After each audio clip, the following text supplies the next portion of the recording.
민주평통으로 사행시 민! 예, 한 방향으로. 벌써 밑밥을 까시는 건가요 지금? 네, 솔직히 20대는 많이 안 보이는데 어떻게 뭐 온라인 접수 시스템이 없더라고요. 뭐 좀 솔직히 도전 정신이 너무 약해. 한 80점, 70점 국민과 함께 우리가 해냅니다.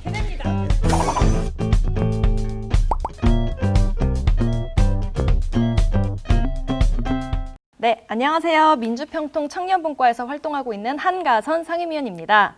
제19기 민주평통이 지난 9월 1일에 출범했는데요. 지난 1년을 돌아보며 민주평통에는 어떠한 변화들이 있었는지 민주평통 사무처를 이끌어 오신 이승환 사무처장님을 모시고 이야기 나눠보겠습니다. 반갑습니다. 네, 반갑습니다. 사무처장 이승환입니다.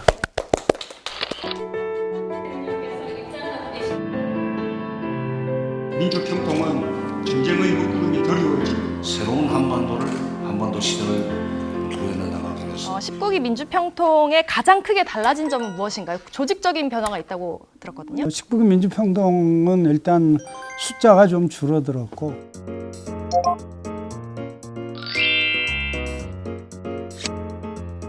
청년 여성 비율이 훨씬 더 높아져서 각각 그 30%, 40%로 늘어난 게 제일 큰 구성상의 변화입니다. 민주평통의 혁신과 변화를 만들어 간다는 차원에서 또 우리 사회 실질적으로 평화와 통일의 주역이 될 여성과 청년들의 역할을 높인다. 뭐 이런 측면에서 여성 청년들의 비율을 대폭 좀 늘렸습니다. 네. 근데 솔직히 청년 20대는 많이 안 보이는데 어떻게 생각하세요? 또 청년들이 대부분이 직장인들이고 그렇기 때문에 사실은 청년들이 활동하고 싶어도 사실은 활동하기 어려운 이런 저희들의 조직적 여건들이 좀 있고요. 뭐 그럼에도 불구하고 뭐 지역 따라 편차는 있지만 청년 여성들의 역할이 곳곳에서 굉장히 활성화되고 있는 그런 변화는 분명히 보이고 있다고 저는 생각하고 있습니다. 이제 최근 올해 시행된 청년 기본법에도 보면 청년을 만 34세로 규정하고 있잖아요. 저도 지금 간당간당 하거든요. 1년 남았거든요. 민주평통에서는 청년 자문위원이 기준이 만 45세 기준이죠. 지금 대도시가 아닌 지역에 가면 40세의 자문위원도 찾기가 어려운 게 현실입니다. 20대 청년들의 참여율이 매우 낮은 건 또 현실이기 때문에 지금 이 청년 기본법에 따라서 지금 20대, 34세 이하의 참여를 높일 수 있도록 그 특별한 그 대책과 노력을 좀 마련할 계획입니다. 네. 저희 19기 처음으로 국민 참여 공모제를 시행했잖아요. 어쨌든 일반 그 자문위원 구성과 관련해서 국민 참여 공모는 이번 19기가 처음 했고요. 퍼센테이지는 전체 10%인 1,900명, 뭐 한 3, 4대 1 그 이상의 비율을 보여줘서 많은 그 참여 의지와 관심을 확인할 수 있었습니다. 저 하나 건의드려도 되나요? 예. 저도 이제 국민 참여 공모제로 이제 신청을 하려고 찾아보고 이제 신청을 한 케이스인데 온라인 접수 시스템이 없더라고요. 예. 너무 충격을 받았어요. 청년으로서. 저희 이 자문위원들의 선임 과정에서 사실은 이제 그 일반 공직자의 준하는 굉장히 그 엄격한 인사 검증 과정, 그러니까 전산화 작업 부분에 뭐 몇 가지 좀 그 어려움이 있어서 이번은 그렇게 했습니다만 가능하면 완전 온라인 방식으로 접수가 가능할 수 있도록 지속적으로 좀 노력해 나갈 예정이고 일단 상당 부분의 변화는 다음 기부터 나타날 겁니다. 예. 사실 제가 저번 주에 이제 다른 청년 자문위원 상임위원 분들과 함께 대화하는 시간이 있었는데 그때 혹시 귀 안 간지러우셨나요? 그때 우리가 앞담화를 많이 깠거든요. 청년들은 의자 나르는 사람들이 아니다. 청년들이 굉장히 민주평통 활동을 하면서도 저는 청년들이 더 도전적이고 과감한 좀 태도를 보여줬으면 좋겠다는 게 사실 저 개인적인 생각입니다. 특히 청년 자문위원들은 뭐 좀 솔직히 얘기해서 제가 볼 때 별로 이 앞담화도 잘 못 갈 정도로 너무 좀 이 그 도전 정신이 너무 약해요. 네, 근데 장을 깔아주셔가지고 깔아주셔서 저희가 마음껏 앞담화를 했는데 아, 감사합니다. 정말 든든하네요. 자, 다음으로는 코로나19 위기 속의 민주평통 나눔으로 K방역 실천이라는 주제로 한번 얘기를 나눠볼 텐데요. 지금 코로나19 때문에 모든 것들이 지금 변화하고 있잖아요. 전 세계가 다 어렵죠. 또 많은 그 우리 국민들이 어려움을 겪고 계신데 나눔과 이 또 연대 뭐 이런 활동 부분에서는 아마도 뭐 저희 민주평통이 어느 조직보다도 좀 그 선도적으로 하지 않았을까 싶고요. 전 세계 곳곳에서 사실은 우리 민주평통 그 자문위원들이 코로나 극복을 위해서 굉장히 큰 역할과 노력을 해 주셨습니다. 각 자문위원들이 현지에서 코로나와 관련된 한국의 경험들을 전수하고 알리는 활동에서부터 독자적인 그 대응팀을 구성을 하고 그 경우에 따라서는 뭐 경찰서나 소방서, 병원 등에 직접 그 마스크를 지원하고 민주평통 이 협의회가 전 세계적으로 이렇게 탄탄하게 연결돼 있잖아요. 전 세계 124개국에 124개국이요? 예, 124개국에 43개 협의회가 있고요. 해외에서 그 우리 자문위원들이 어떤 예산, 국가 예산이나 이런 부분에 도움도 없이 자발적으로 그 펼친 활동은 뭐 돈으로 환산할 수 없는 그런 귀중한 활동이었고 그 나라 현지인들의 굉장히 큰 감동을 불러일으켰기 때문에 이 공공외교의 모범적인 그 실천을 해주셨다고 저희는 생각하고 있습니다. 민주평통이 추진하는 평화 공공외교 방향은 무엇인가요?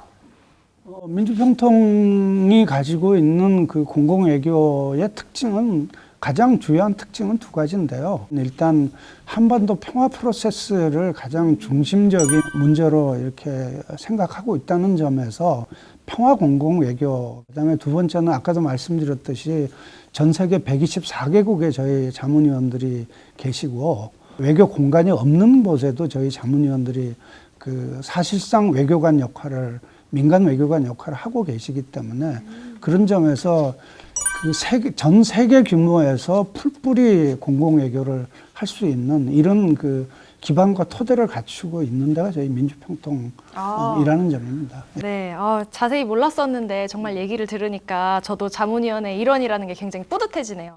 사무처장님, 우리 이참에 우리 코로나로 고통받고 있는 국민들을 격려하고 응원하는 차원에서 우리 박수 한번 치고 갈까요? 네, 좋습니다. 네, 응원합니다. 국민과 함께 우리가 해냅니다. 해냅니다. 예. 네.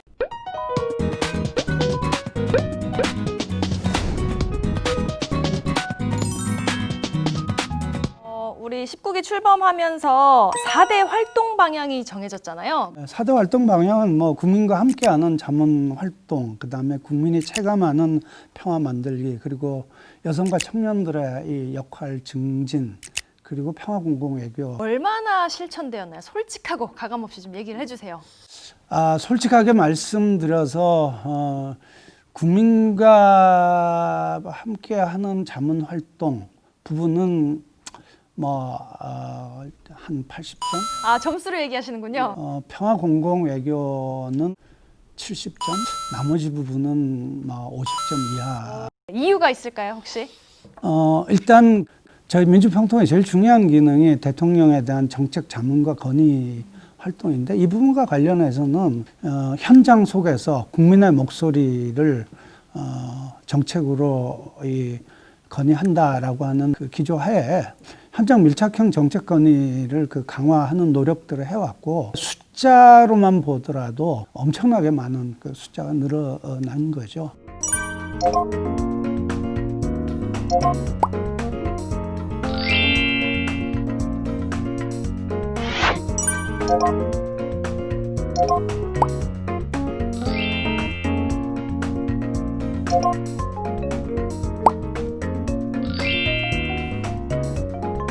그럼에도 불구하고 아직도 좀 실제 국민의 목소리들을 우리가 좀 모아내는 이런 부분에 방식 부분에서도 조금 변화를 가져와야 되고 또 이런 활동을 실제로 할 수 있게 하기 위한 좀 이 예산 자원의 지원 이런 부분들이 좀 더 있어야 된다고 보여지기 때문에 뭐 점수는 한 80점 정도로. 네, 국민들의 목소리를 모아서 대통령께 전달을 한다. 근데 건의하는 것도 중요하지만 실제로 반영이 되는 게 정말 중요하잖아요. 어느 정도로 반영이 되나요? 뭐 실제로 엄밀하게 얘기해서 정책 건의가 어떻게 반영되는가 하는 부분들은 사실은 그 반영도를 따지기가 굉장히 어려운데요. 그렇죠. 예, 그런데 뭐 일단 우선 제일 쉬운 그 방안 중에 하나는 이 부분과 관련된 대통령의 메시지가에서 지금 저희들이 이렇게 건의한 부분들이 구체적으로 어떤 언술로 이렇게 나타나고 있는지 뭐 이런 거 가지고 국제적인 해결이 필요하지만 남북 사이의 협력으로 할 수 있는 일들도 있습니다. 남북관계의 독자적인 운신폭을 높이겠다고 하신 말씀은 저희가 2019년에 여러 차례 걸쳐서 이렇게 건의드렸던 그 내용들이 이렇게 반영이 된 거고요.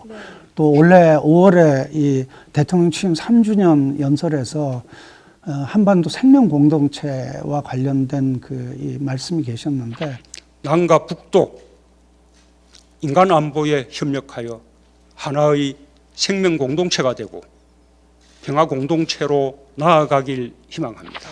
이와 관련해서는 그 직전에 있었던 저희 정기 정책 건의에서 생명 공동체와 관련된 그 건의가 그대로 대통령의 이렇게 말씀으로 반영된 걸로 이렇게 보고 있어서 민주평통의 정책 건의에 대한 신뢰도가 기본적으로 좀 높아졌다고 생각합니다.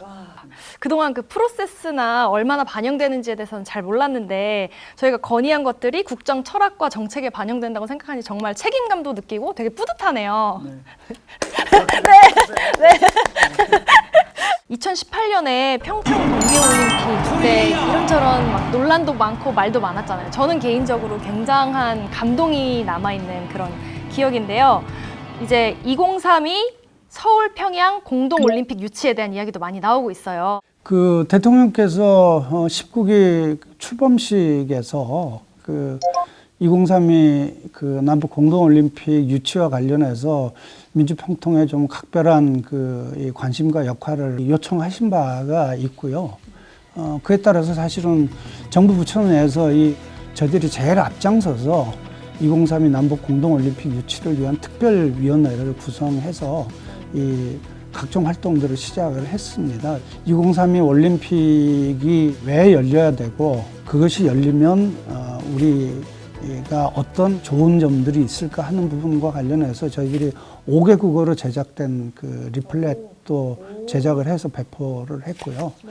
뭐 그런데 어쨌든 뭐 잘 아시다시피 남북 관계가 계속 지금 정체와 좀 어려운 상황에 있게 되고 또 그 코로나 때문에 확대시켜 나가는 부분에 이런 외적인 어려움이 있어서 조금은 좀 주춤해 있는 그런 상황입니다. 예. 그럼에도 불구하고 이제 실제로 서울과 평양에서 공동으로 올림픽을 유치하게 되면 정말 좋을 것 같아요. 저는 개인적인 기대가 크거든요. 처장님도 만약에 평양에서 올림픽을 뭐 이렇게 진행할 수 있다. 그러면 갈 수 있는 건가요? 물론요. 갈 수 있을 뿐만 아니라 무슨 수를 쓰더라도 가야죠. 그렇게 되면은 저희 평양에 있는 어떤 경기장에서 함께 옆자리에 앉아서 이렇게 응원을 할 수 그렇죠. 있으면 정말 그러니까 2032년 올림픽에 내가 어떻게 평양에 갈 수 있을까 이런 생각하지 말고 2032년 공동올림픽을 성사시키면 누구나 평양에 가게 된다. 너무 그렇게 기대가 생각하시면 됩니다. 네. 저는 대동강변에서 대동강 맥주를 꼭 마시고 싶거든요. 저는 뭐 여러 번 해봤습니다. 너무 부러워요. 우리 민주평통의 주요 사업이죠. 일상의 평화 만들기. 이 부분은 어떻게 진행되고 있나요? 그 일상의 평화 만들기와 관련해서 제일 중요한 부분이 두 가지라고 생각하는데 하나는 그 남북 간의 교류 협력이 보통의 국민들이 참여해서 자연스럽고 자유스럽게 할 수 있는 이런 조건이 되는 거라고 생각하는데 실질적인 뭐 교류 협력이 거의 지금 진행되고 있지 않은 이런 상황이기 때문에 아무런 진전이 없는 부분이 하나 있고요. 그다음에 또 우리 사회에 아직도 남아있는 전쟁 문화, 냉전 문화 그리고 그런 부분들이 뭐 곳곳에 이렇게 널려 있습니다. 그래서 냉전과 분단을 극복해 나가는 전국적인 범위에서 또 전 세계적인 이런 단위에서 좀 진행되어 나가는 부분들이 지금 코로나나 이런 여러 여건 때문에 좀 많이 지금 좀 진전이 안 되고 있습니다. 다만 이제 저희들이 최근에 우리 고장 평화 플랜이라는 이름으로 그 지역의 평화 운동을 고양시키는 노력들을 좀 조직적으로 진행하려고 준비를 하고 있고, 여기 가까운 수도권의 김포를 비롯해서 올해 안에 몇 군데 지금 시범 사업을 진행할 계획으로 있습니다. 그리고 김포에서 진행했던 우리 이 시민평화 플랜의 시민 토론회나 이런 부분들은 우리 영상으로 올라와 있기 때문에 꼭 한 번들 좀 봐주시면 좋겠다는 말씀도 좀 드리고 싶습니다. 안 봤죠? 이제 보겠습니다. 구독과 좋아요 누르겠습니다. 네. 사실 얼마 전에도 대북 전단 살포 문제로 남북 관계가 악화되고 또 그 지역, 접경 지역에 있는 주민들은 특히 어려움을 겪고 있었잖아요. 이런 분단과 대립으로 고통받는 주민들이 목소리를 직접 낼 수 있는 그런 공간들이 정말 필요한 것 같아요. 접경 지역 주민들의 생명과 안전을 지키고 또 분단으로 인한 억제와 고통들을 빨리 좀 완화시키기 위한 이런 노력들이 굉장히 중요하기 때문에 민주평통이 앞장선다. 이런 좀 이 각오를 가져야 된다고 생각하고 있고요. 또 접경 지역에 있는 우리 이 협의회장님들을 비롯한 간부님들이 지난번 삐라 상황에 있고 또 북에서 개성 연락사무소로 폭파하는 이런 충격적인 이 상황이었을 때 일부 탈북자들에 대해서 자제를 요구를 하는 이런 부분의 목소리를 직접 내시는 행동을 직접 하신 적이 있습니다. 다 같이 함께 안전한 세상을 만들기 위한 노력들이 필요할 것 같습니다.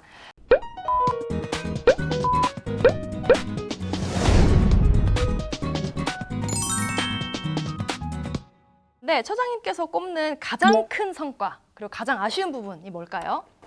가장 큰 성과라고 한다면 어쨌든 현장에 다가간 정책권이 크게 비중이 늘어났다라고 하는 것과 우리 민주평통 구성원들이 자발적으로 코로나 극복 운동에 앞장서면서 해외에서도 공공외교의 모범 역할을 해주신 부분, 이런 부분들이 가장 큰 성과로 일단 뽑을 수 있을 것 같고요.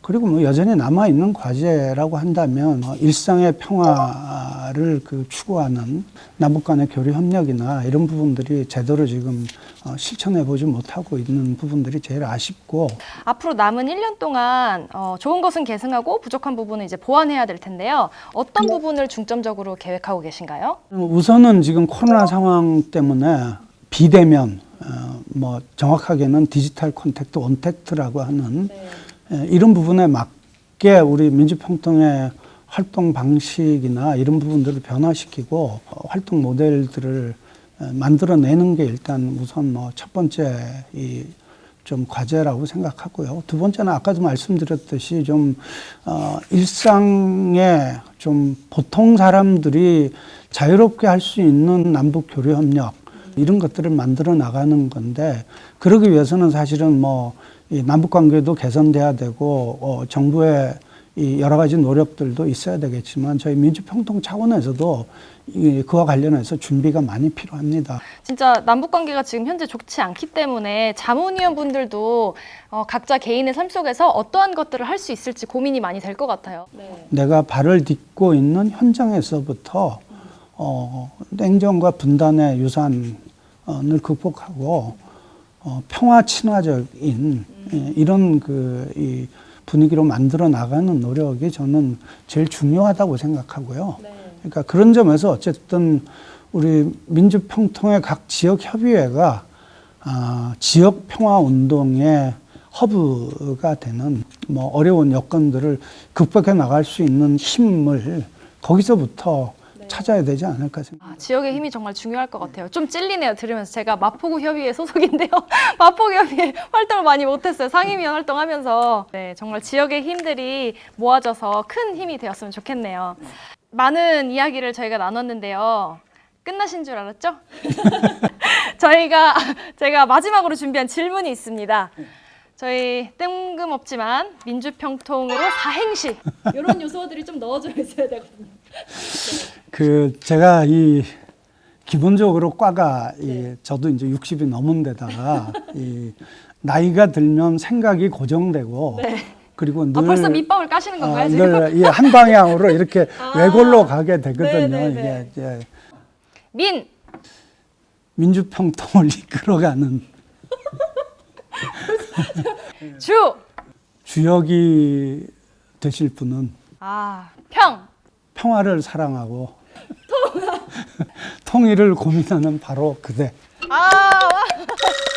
감사합니다. 오늘은 민주평통 이승환 사무처장님을 모시고 19기 민주평통이 걸어온 길을 함께 돌아봤습니다. 끝으로 우리 이게 유튜브로 나가잖아요. 일단 우선 저희 민주평통의 그 홈페이지와 그 유튜브에는 굉장히 좋은 컨텐츠가 너무나 많이 있다는, 여기 오면 우리 평화와 통일에 관한 거의 모든 컨텐츠들을 다 얻을 수 있다, 이 말씀을 제가 먼저 꼭 드리고 싶습니다.